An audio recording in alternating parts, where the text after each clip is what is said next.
নমঃ ভগবতে বাসুদেবায়। শ্রীমদ্ ভগবদ গীতায় শ্রীকৃষ্ণ তার সখাকে আত্মার অবিনাশতা পুনর্জন্মের সম্বন্ধে বলিতেছেন।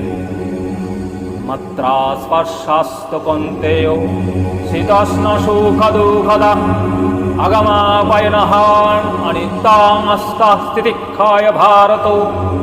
হে কন্তে, ইন্দ্রিয় বৃত্তির সহিত বিষয়াদির সংযোগই শীতাষ্ণ আদি সুখ দুঃখ প্রদান করে।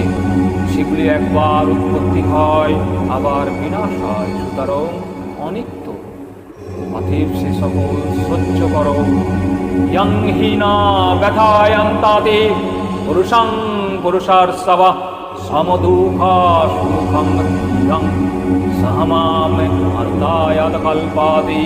হে কন্তে লোক, হে পুরুষ শ্রেষ্ঠ, যে স্থির বুদ্ধি ব্যক্তি এই সকল বিষয় স্পর্শজনিত সুখ দুঃখ সমভাবে গ্রহণ করে, উহাতে বিচলিত হন না, তিনি অমৃত লাভে সমর্থ হন।